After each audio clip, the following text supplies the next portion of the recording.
राजस्थान के समस्त संविदा कर्मी भाई बहनों से सबसे पहले तो मेरा नमस्कार, आदाब, सलाम, सत श्री अकाल। साथियों, जैसा कि कल प्रेस कॉन्फ्रेंस में बता दिया गया और सभी साथियों ने मुझे जो मान सम्मान दिया है उसके लिए पहले मैं धन्यवाद ज्ञापित करता हूं, आप सबका आदाब अर्ज करता हूं। ये लड़ाई किसी एक आदमी की नहीं, ये लड़ाई किसी एजेंडे के तहत नहीं, सिर्फ पेट के लिए। राजस्थान सरकार ने जो हमसे वादा किया 31 दिसंबर को, उसके शब्द अक्सर ये थे कि हम आपको नियमित करेंगे, और यही वादा 2018 के चुनाव में किया था। अफसोस की बात है, एक साल तक हम विधायकों, चेयरमैन, सीएम हाउस, सीएमओ, सचिवालय के अधिकारियों सबसे मिलते रहे और हमें यह बताया जाता रहा कि हम आपको नियमित कर रहे हैं, आपके लिए नियमित पद सृजित कर रहे हैं। जब 21 तारीख को अक्टूबर के महीने में ये सर्कुलर निकल के बाहर आया तो हमें अफसोस हुआ कि सरकार ने जो कहा था, जो वादा किया था, उसको कैसे भूल गई। कैसे सरकार ने यह कह दिया, अधिकारियों ने यह कह दिया कि अगर संविदा कर्मियों को ये बजट दे दिया गया, ये पैसा दे दिया गया, ये जो वेतन दे दिया गया, तो विकास का पैसा कहां से लाएंगे। क्या विकास इन 90,000 लोगों के लिए ही रुका हुआ है? क्या विकास में ये 90,000 लोग बाधक हैं?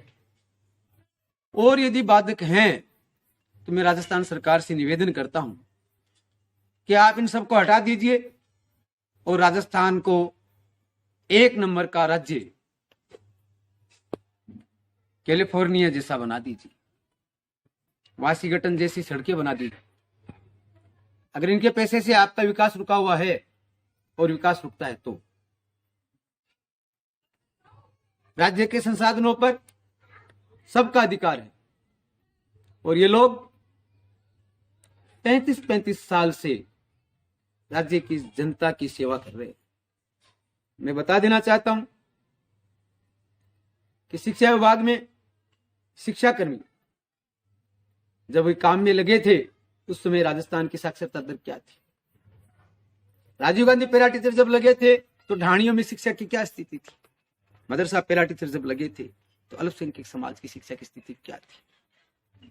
आज कोविड जैसी महामारी में एनआरएचएम, एनएचएम, चिकित्सा विभाग के लोगों ने जो कार्य किया, सरकार उसको कैसे भुला सकती है।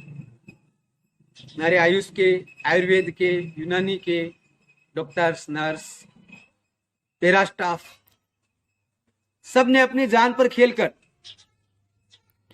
लोगों की जान बचाई।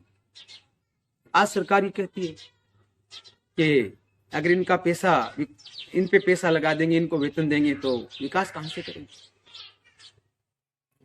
नरेगा के लोगों ने, चाहे वो जेईएन है, जेटीओ है, अकाउंटेंट है, चाहे छोटे से लेके बड़े पद तक, आज अगर गांवों में खुशहाली है तो इन लोगों के कारण है, इन लोगों की रात दिन की मेहनत के कारण है। इन लोगों ने अपनी जान पर खेलकर हर स्तर पर सरकार के लिए कार्य किया। घरों से 5,000, 6,000 रुपए में ये घरों से दूर 50, 100, 500, 1000 किलोमीटर दूर रह करके कार्य कर रहे हैं। क्या सरकार के दिल नहीं है? क्या सरकार इनके दुख और दर्द को नहीं समझती है, और नहीं समझती है। अगर ऐसा नहीं समझती है सरकार, तो ऐसी सरकार की हमें जरूरत नहीं है साथी। हमारी भावनाएं किसी भी पार्टी से जुड़ी हो, लेकिन हक और हक की लड़ाई में हम अपने पेट की सोचते हैं। और इसी संदर्भ में कल हमने प्रेस वार्ता की। सभी बातें आपने प्रेस वार्ता में सुनी, आज अखबारों में भी ठीक इस तरीके से आई है। कार्मिकों से, चाहे वो शिक्षा विभाग के हैं, परिवार कल्याण, चिकित्सा, आयुष, यूनानी, आयुर्वेद विभाग के हैं, चाहे वो पंचायत राज विभाग के कार्मिक हैं, और चाहे वो अल्पसंख्यक मामलात विभाग के कार्मिक। ये 4 विभाग हैं। सभी से निवेदन करता हूं कि आप अपने परिवार सहित, अपने साथियों सहित, अपने दोस्तों सहित चेतावनी रैली में पहुंचे और सरकार से जवाब तलब करें कि आखिर हमारे साथ ये दोगलापन क्यों। आपने वादा किया, हमने वादे पे आपका साथ दिया, तो आज आप वादा खिलाफी क्यों कर रहे हैं। साथियों, 24 तारीख का आपका हुजूम आपके आगे की भविष्य की रणनीति को तय करेगा। मैंने अपना जीवन आप लोगों के लिए अर्पित कर दिया है। मेरा जो हो, जो हसर हो, मंजूर है, लेकिन अन्याय के सामने झुकने का किसी हाल में कोई सवाल नहीं है। जब हम चले थे अकेले, 5,000 हुए, 14,000 हुए, आज सरकार ने ही 90,000 लोगों को एक साथ खड़ा कर दिया है। और एक आदमी की समस्या नहीं, ये 5,000 की, 14,000 की, 40,000 की, 27,000 की, 23,000 की नहीं, ये समस्या 90,279 लोगों की है। मेरे भाइयों बहनों, सरकार ने जो बातें कही वो बातें पूरी नहीं की। हमने सरकार का वेट किया, और मैं खुल के ये गलती भी स्वीकार करता हूं कि हमने विधायकों और मंत्रियों को साफ और मालाएं भी पहनाई। ये हमारी गलती थी। खैर, जो हुआ, इतना जरूर कहता हूं कि आखिरी दम तक, खून के आखिरी कतरे तक हम लड़ते रहेंगे। दरकार है 24 तारीख को एक दूसरे का हाथ पकड़कर अपना पेट भरने के लिए, इस पेट भरो चेतावनी रैली के लिए आप लोगों की जरूरत है। आप लोगों के लिए, आपके परिवार, आपके आगे की भविष्य की रणनीति को तय करेगा। मैंने अपना जीवन आप लोगों के लिए अर्पित कर दिया है। मेरा जो हो, जो हसर हो, मंजूर है, लेकिन अन्याय के सामने झुकने का किसी हाल में कोई सवाल नहीं है। जब हम चले थे अकेले, 5,000 हुए, 14,000 हुए, आज सरकार ने ही 90,000 लोगों को एक साथ खड़ा कर दिया है। और एक आदमी की समस्या नहीं, ये 5,000 की, 14,000 की, 40,000 की, 27,000 की, 23,000 की नहीं, ये समस्या 90,279 लोगों की है। मेरे भाइयों बहनों, सरकार ने जो बातें कही वो बातें पूरी नहीं की। हमने सरकार का वेट किया, और मैं खुल के ये गलती भी स्वीकार करता हूं कि हमने विधायकों और मंत्रियों को साफ और मालाएं भी पहनाई। ये हमारी गलती थी। खैर, जो हुआ,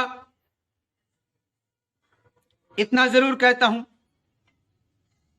कि आखिरी दम तक, खून के आखिरी कतरे तक हम लड़ते रहेंगे।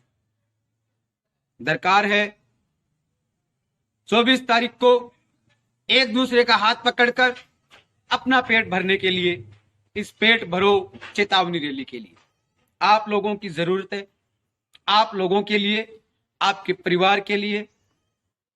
सरकारें किसी से नहीं डरती हैं, सरकारें डरती हैं लोगों की बंद मुट्ठियों से, लोगों के लड़ने के हौसले से, लोगों की ताकत से।